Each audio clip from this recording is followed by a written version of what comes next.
Mga kasandi, and once again, welcome to my kitchen. Dito naman tayo sa ating kusina at tayo na naman ay magluluto. At dahil ngayon ay maulan, usong-uso ngayon ang gulay na Taran! Ayan ang ating gulay ngayon na trending kasi maulan ngayon, panahon ngayon ng labong. Kaya naman ako mga kapatid ay hindi magkapahuli sa mga trending na ulam. Kaya ito tayo ngayon, magluto tayo ng labong. Ayan. Nakabili ako ng labong dyan sa nagala ko dito sa amin. Isang balot 25 pesos at dalawang balot dyan. Kaya medyo marami-rami yan. At syempre ang ating sahog dyan ay hipon. Syempre kapag may labong, the best na luto dyan ay gata. Kaya naman naghanda na ako dito ng isang malaking nyog na pinakaid ko na. At syempre ang ating mga panggisa. Ito ang ating bawang at sibuyas. At meron ako ditong siling pangsigang. So gusto ko medyo manghang ng konti. Syempre dahil magigisa tayo, kailangan natin ng mantika. Ang ating pampalinamnam ng ating niluto ay ang ating magic sarap. At yan, magic sarap, baka naman. At syempre, para sa ating panimpla, maglalagay tayo ng patis. Ayan. So, abang-abang mga kapatid sa ating pagluluto mamaya dahil umpisan agad natin to dahil masarap ngayong kumain dahil ngayon ay maulan. Kaya naman, ano bang ating aksayahin? Tara na at atin ang umpisan agad-agad. Ayan, so ito na nga mga sandi. Umpisan natin ang agad ang ating pagluluto at maglalagay na tayo ng bawang.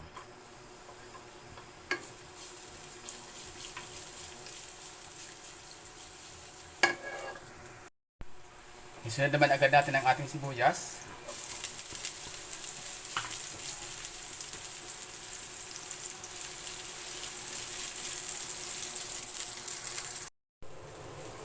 At kapag okay na yung ating bawang at sibuyas, ilagay natin ang ating shrimp.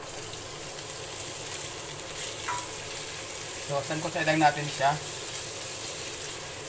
Hintayin natin na medyo magbago ang kulay ng ating shrimp bago natin isunod ang ating sunod na ingredient, walang iba kundi ang ating labong o bamboo shoots.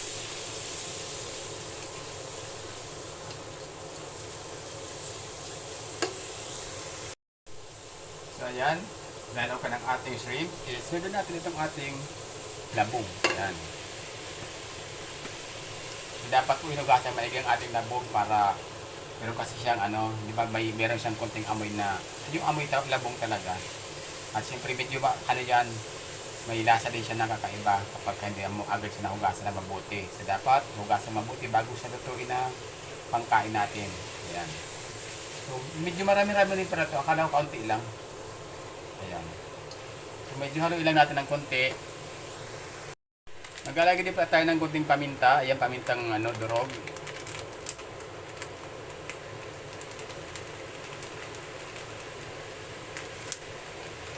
Siyempre, ang ating pampalinamnam, talagyan natin siya.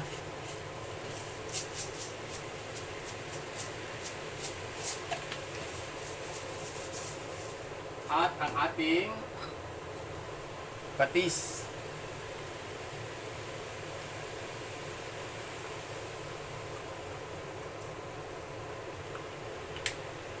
At siya ating nasangkot sa in. Wala yung mabuti.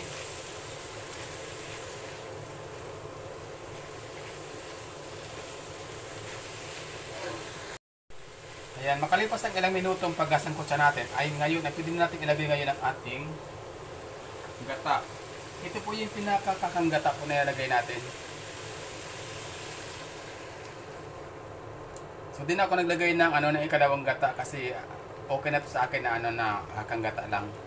Luto na naman yung ating labong kaya di na kailangan pang tagalan ang pagluluto natin dyan. So, hintayin lang natin na maluto yung ating gata bago natin ito iserve sa ating hapagkainan.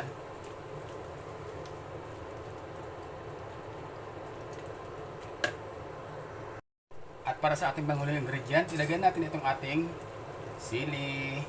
Yan. Konti lang kasi baka maanghang masyado, baka hindi na makakain yung aking mga bulinggit. Kaya konti lang. Yung saktong meron lang tayo maamoy na aroma ng sili at saka konting kagat lang, okay na yon.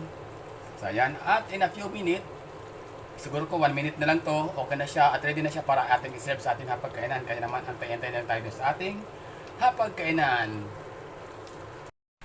Ayan, sa tingin ko okay na yan mga kapatid. Kaya naman, pag ating matagalin, atin ang patay ng ating apoy. And, doon na tayo sa ating kapag kailan magkita-kita. So ito na mga kasandi, ang ating naging output ay napakasarap naman, napakabango at talaga namang nakakagutom talaga. So pag inyo natikman ang ganitong lutuin, sigurado nga hanapin mo to at alam kong ulit-ulitin mo hanggat merong labong na available sa ating palengke. Kaya mga kaibigan, aba ako hindi na magtatagal at ako magpaalam na dahil talaga namang ako'y gutom na. Kaya mga kaibigan, bye-bye! And once again, see you on my next vlog. Salamat!